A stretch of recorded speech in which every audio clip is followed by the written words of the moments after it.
30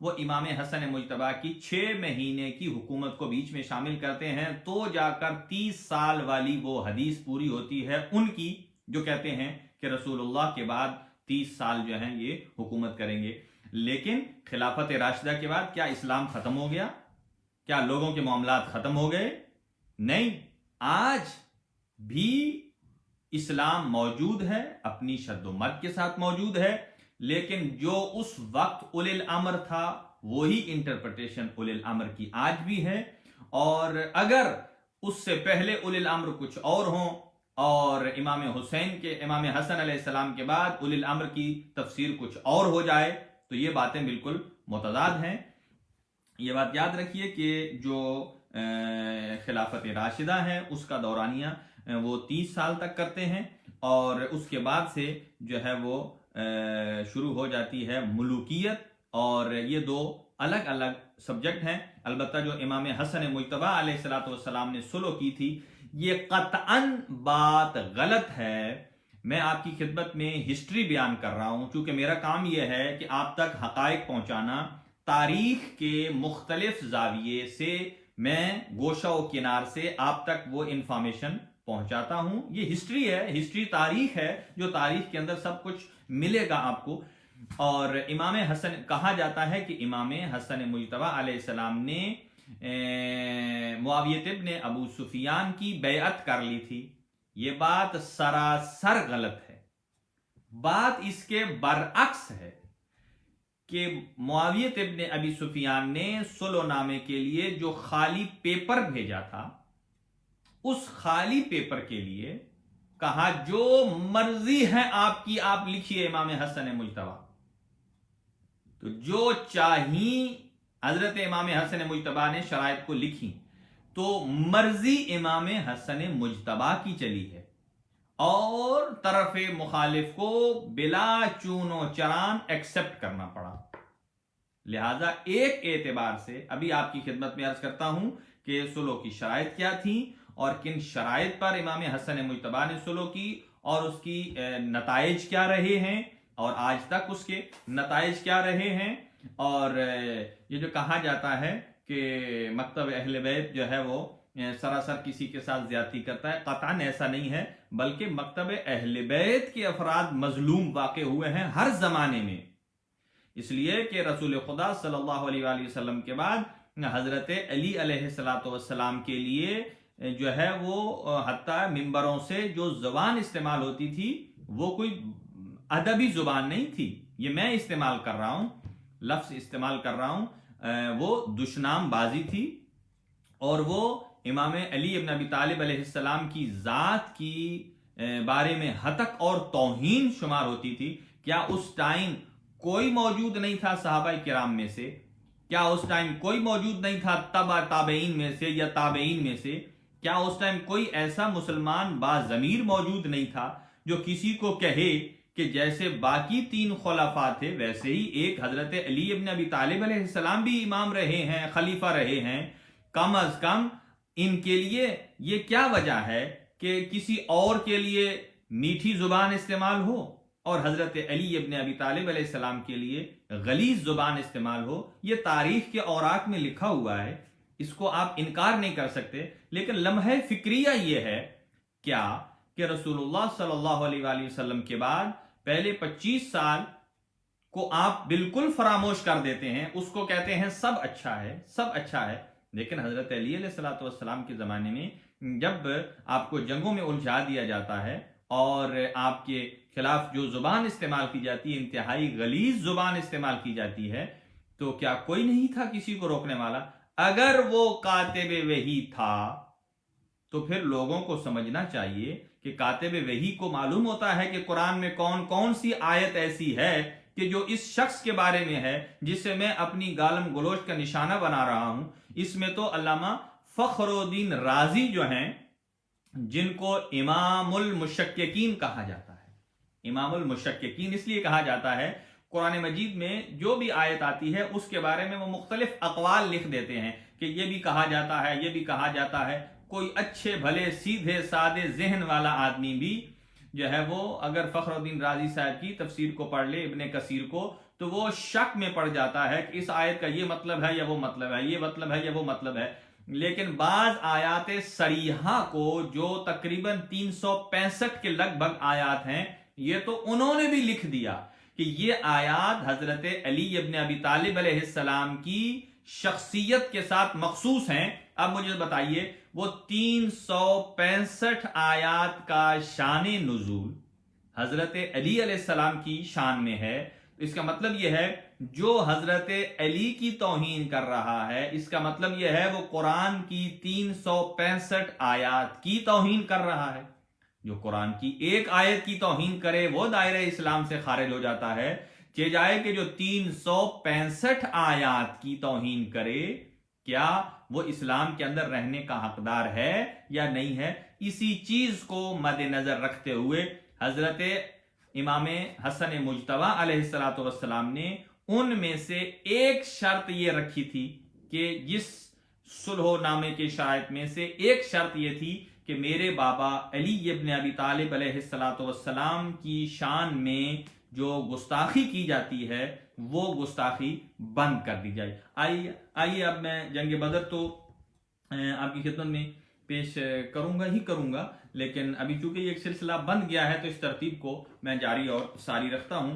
اب سنیے گا، ایک بات، کچھ مقدمتاً باتیں ہیں جو میں اپنے سننے والوں کی نظر کرنا چاہوں گا کہ ہمارا عقیدہ ہے کہ ہمارے امام ہیں 12، معصوم ہیں 14، یہ جتنے ادوار آئے ہیں، ہر امام علیہ السلام کا اپنا دور آیا ہے، تو کسی امام نے سلو کی ہے، کسی امام نے دعا کے ساتھ اپنے وقت کو گزارا ہے، امام سجاد، کسی نے امام حسین علیہ السلام نے کربلا کے میدان کو میں وہاں گئے ہیں، اور امام باقر اور امام صادق علیہ السلام نے علم کے میدان کو سجایا ہے، امام کاظم علیہ السلام کو قید میں رکھا گیا۔ ہر امام کا جو دور ہے، یہ بات یاد رکھیے کہ دور مختلف ہو سکتے ہیں لیکن ہر امام کی پالیسی ایک ہی ہے، چونکہ وہ پالیسی امام کی ذاتی نہیں ہے، اسلام کی پالیسی ہے، رسول اسلام کی پالیسی ہے اور اللہ کی پالیسی ہے۔ یہ میں کیوں عرض کر رہا ہوں، میں تھوڑا سا اور اسے کھولتا ہوں اپنے نوجوانوں کے لیے، اور وہ یہ ہے، یہ بات یاد رکھیے کہ اگر میں نے کہا ہے کہ ادوار جو ہیں، ائمہ کے ادوار میں تضاد ہے مگر کردار میں تضاد نہیں ہے۔ تضاد مطلب کیا ہے؟ کنٹرڈکشن، کہ اگر امام حسین علیہ السلام کے زمانے میں امام حسن ہوتے تو وہی کام کرتے جو امام حسین علیہ السلام نے کیا تھا، اور اگر امام سجاد علیہ السلام کے زمانے میں امام حسین ہوتے تو وہی کام کرتے امام حسین جو امام سجاد علیہ السلام نے کیا، اور اگر امام صادق علیہ السلام امام حسن کے زمانے میں ہوتے تو وہ بھی وہی کام کرتے جو امام حسن علیہ السلام نے کیا تھا۔ یعنی کردار ائمہ میں کوئی تضاد نہیں ہے، بلکہ دور مختلف ہیں۔ ہر دور کے تقاضے کے مطابق ہر امام نے جو عمل کیا ہے وہ عین حق ہے اور اسلام کے عین مطابق ہے، تعلیمات قرآن و اہل بیت کے 100% موافق ہے، اس لیے کہ قرآن صامت کی حقیقی جو تشریح کی جاتی ہے اور جس نے کرنی ہے وہ یہی حجت خدا ہے۔ تو ائمہ کے ادوار میں تضاد ہے، دور مختلف ہیں، کسی امام کا دور کی حکمت یہ تھی، کسی امام کے دور کی حکمت یہ تھی، بلکہ یوں کہوں کہ حضرت رسول خدا صلی اللہ علیہ وآلہ وسلم کے زمانے میں دونوں چیزیں موجود ہیں۔ آپ نے میدان جنگ کو بھی سجایا اور آپ نے صلح بھی کی۔ اس کا مطلب یہ ہے جب امام فرماتے ہیں، رسول خدا فرماتے ہیں کہ حسن مجھ سے ہے میں حسن سے ہوں، یا فرماتے ہیں حسین مجھ سے ہے میں حسین سے ہوں، اس کا مطلب یہ ہے کہ جو کردار امام حسن علیہ السلام کا کردار الگ تھا جس میں آپ نے اسلام کے لیے صلح کی، اور امام حسین علیہ السلام کا کردار مختلف تھا جس میں آپ نے دین کی بقا کے لیے جنگ کا اقدام کیا، تو یہ دونوں چیزیں ایسی ہیں کہ جو رسول اللہ کی زندگی میں موجود ہیں۔ صلح حدیبیہ امام حسن کی تعصیب میں اور پیروی میں، اور اس میں امام نے پیروی کی اور وہ کردار نظر آیا۔ رسول اسلام کے کردار کے بعد امام حسن کا کردار صلح حدیبیہ کی شکل میں نظر آتا ہے، اور رسول اللہ کی زندگی میں جو جنگیں ہوئی تھیں ان میں جہاں کمپرومائز نہیں تھا وہاں آپ نے امام حسین علیہ السلام کا کردار جو ہے اس میں رسول اللہ کا کردار نظر آتا ہے. اب دیکھ لیجئے میں آپ کی خدمت میں وہ ماحول پیش کرتا ہوں کہ جس ماحول پر امام حسن مجتبی علیہ السلام نے صلح کی تھی. یہ شرائط آپ اپنے ذہن میں رکھیے اور پھر میں انشاءاللہ آپ کے پاس آتا ہوں اس کے لیے جنگ بدر کے عنوان سے. چونکہ میرے پاس وقت ہے میں جلدی اس کا خلاصہ کروں گا. اور لشکر کی تیاریاں امام حسن مجتبی اپنے بابا کے بعد. یہ بات یاد رکھیے کہ جنگ بدر جو میں کہہ رہا ہوں یہ جنگ بدر کا تذکرہ انتہائی ضروری ہے. کیوں ضروری ہے آپ پوچھیں گے کیا بات ہے کیوں ضروری ہے؟ وہ ایک زمانے میں تھی چلی گئی نہیں. اس جنگ بدر کے بعد جو اسلام کی پہلی جنگ تھی وہی ایک سبب بنی ہے کہ جس کی وجہ سے قریش نے مخالفین نے مشرکین قریش نے حضرت علی ابن ابی طالب علیہ السلام سے بدلہ لیا ہے. آپ کے گھر میں جناب فاطمہ الزہرا سلام اللہ علیہا کی توہین کی ہے اور وہاں ان جملوں کا اظہار ہوا. اور پھر کربلا میں واقعہ کربلا میں بھی اس کا اظہار ہوا. اس لیے کہ جب حضرت علی علیہ السلام کے گھر میں جناب فاطمہ زہرا سلام اللہ علیہا کی جب توہین کی گئی تو اس وقت ایک شخص نے شام میں خط لکھا. کس کو؟ اسی کو معاویہ ابن ابی سفیان کو خط لکھا. کہا اور کس بات کے بعد خط لکھا کہ جب حضرت فاطمہ الزہرا سلام اللہ علیہا کی شان میں گستاخی کی گئی. کہا آج ہم نے علی سے جنگ بدر کا بدلہ لے لیا.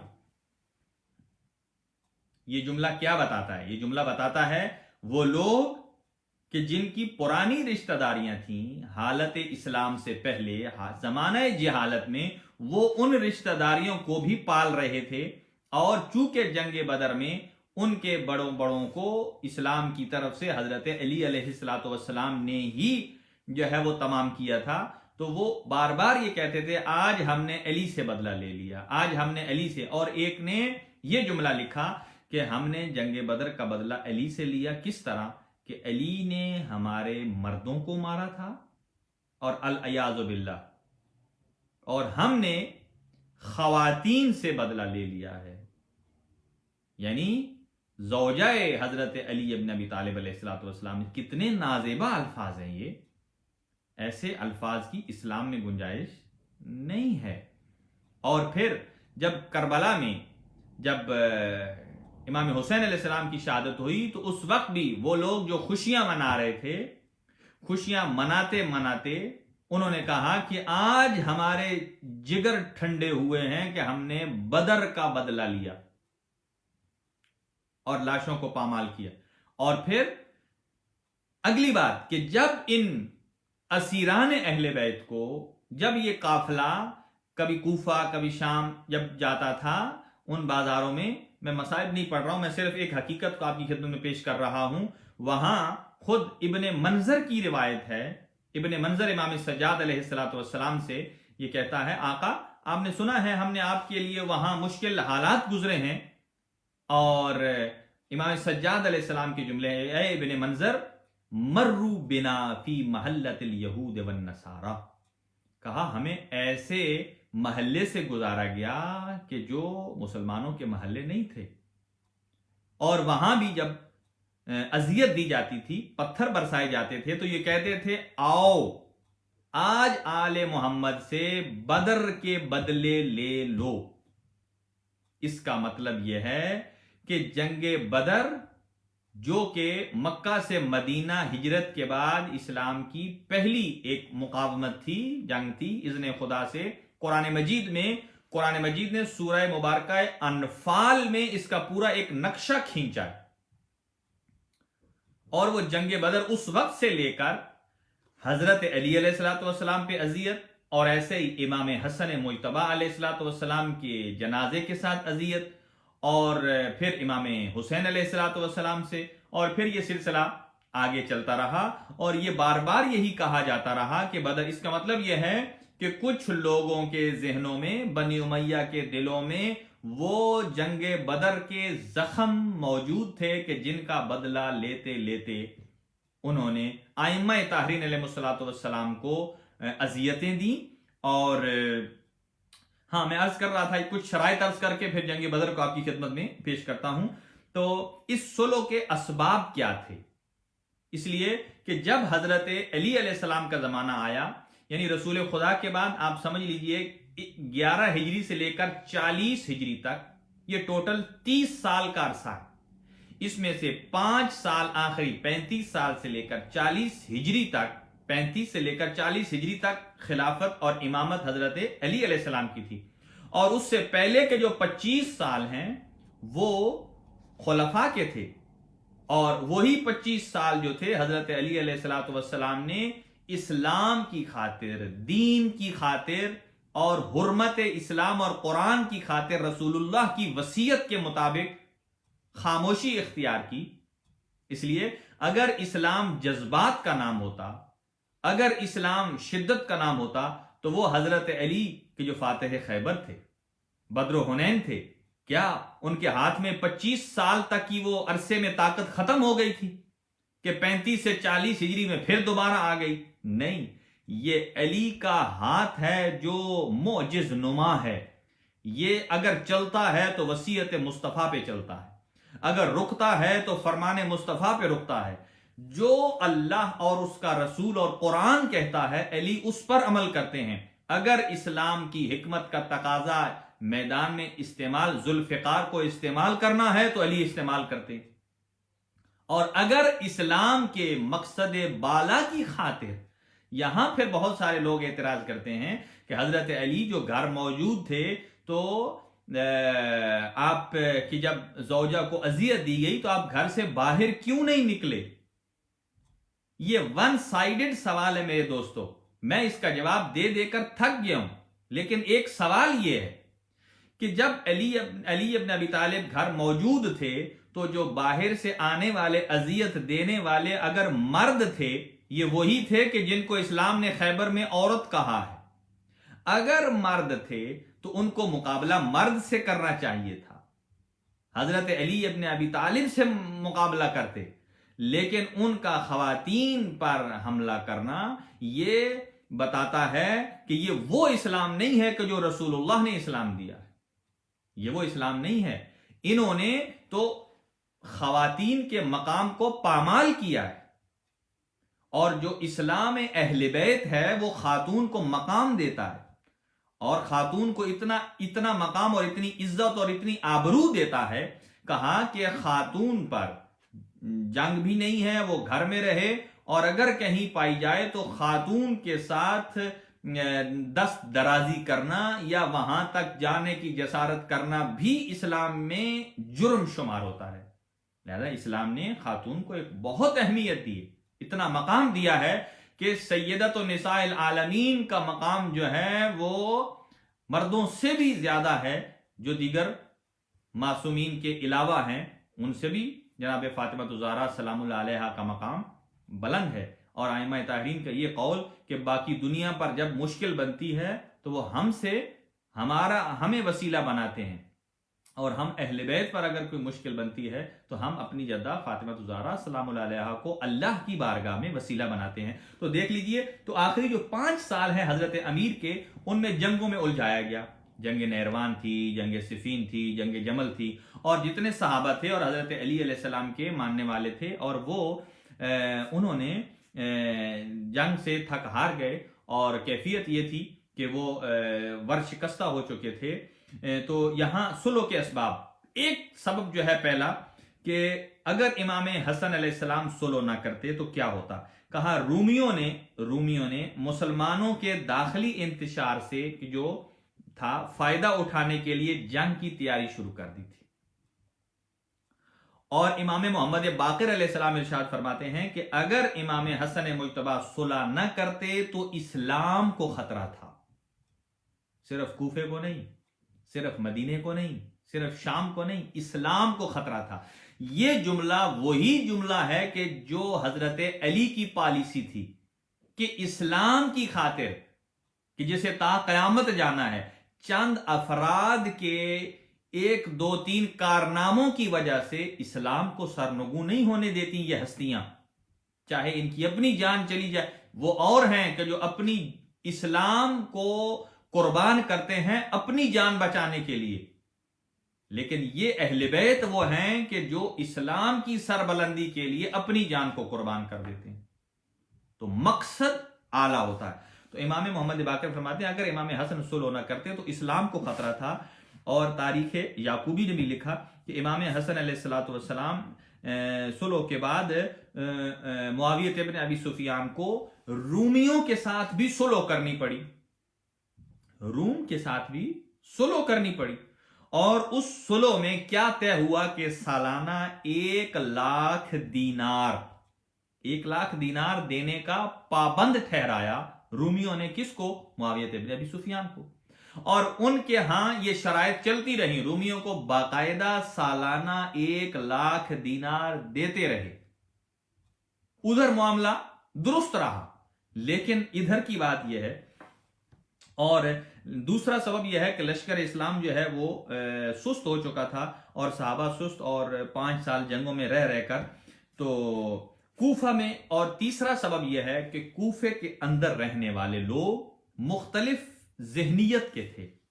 ان میں سے شیخ مفید علیہ الرحمہ کے مطابق، شیخ مفید جو ہیں، یہ میری ریسرچ ہے، شیخ مفید علیہ الرحمہ نے کہا کہ 5 قسم کے لوگ اور 5 قسم کے مائنڈ کوفہ میں رہتے تھے، سنیے گا، اور امام حسن مجتبی ابھی تک کوفہ میں ہی موجود ہیں، چونکہ حضرت امیر المومنین نے جو دارالخلافہ بنایا تھا وہ کوفہ ہی کو بنایا تھا، اور انشاءاللہ آگے آنے والے ایام میں، حضرت امیر کائنات کے ایام میں ہم اس پر پوری تفصیل سے ڈسکس کریں گے کہ امام علی علیہ السلام نے اپنے جو کیپٹل تھا اسلامی مملکت کا، اس کو مدینہ سے کوفہ کیوں شفٹ کیا۔ جیسا کہ پاکستان میں پہلے دارالخلافہ کراچی ہوتا تھا، کراچی کے بعد پھر اسلام آباد ہو گیا، تو اسلام آباد کیوں تبدیل ہوا؟ کچھ ریزنز ہوں گے، کچھ وجوہات ہوں گی، اور لہذا 25 سال دارالخلافہ رسول اللہ کے بعد مدینہ رہا، لیکن جیسے ہی حضرت علی آئے فوراً دارالخلافہ کوفہ کو بنا دیا۔ کیوں بنایا؟ یہ حکمت علی جانتے ہیں، انشاءاللہ آئندہ آنے والے ایپیسوڈ میں آپ کی خدمت میں پیش کیا جائے گا۔ تو شیخ مفید فرماتے ہیں کہ کوفہ میں 5 قسم کے افراد موجود تھے جن کے ذہنیت تھی۔ پہلی، وہ لوگ کہ جو امام کے خالص شیعہ تھے، ان کی پوری ایک لسٹ بھی ہے، اگر کوئی لینا چاہتا ہوگا تو میں اس کو دے بھی دوں گا، کوفہ میں کون کون سے جو اصلی امام علی علیہ السلام اور امام حسن مجتبی کے شیعہ تھے، فالوورز تھے، جو امام کے قول پر، امام کے فرمان پر جان دینے کے لیے آمادہ تھے اور تیار تھے۔ ایک کردار۔ دوسرا، خوارج۔ کون خوارج؟ جن سے حضرت علی نے جنگ نہروان کی تھی، خوارج سے تھی۔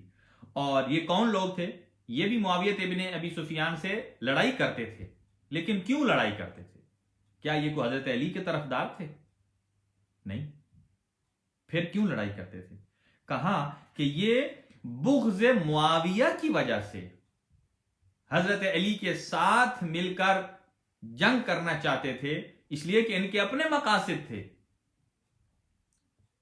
وہ ان کے اپنے مقاصد تھے، وہ چاہتے تھے کسی طریقے سے امام حسن مجتبی قیام کریں اور ہم ان کے ساتھ مل جائیں اور ہم وہ بدلہ لیں، اس لیے کہ جو معاویہ ابن ابی سفیان کے ساتھ ان کی مخالفت تھی، کہا ہم ان سے، وہ امام علی اور امام حسن مجتبی کے ہمدرد نہیں تھے، ان کے اپنے مقاصد تھے۔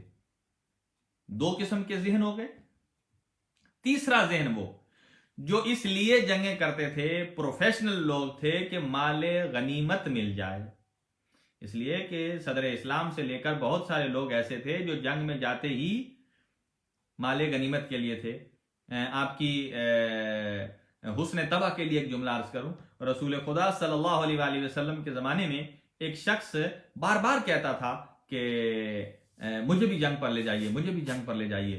حضرت نے انکار کیا، لیکن بہرحال اس کے اصرار پر جو ہے وہ کہا چلو، لیکن وہ جانتے تھے کہ جس جنگ میں حضرت علی ہوتے تھے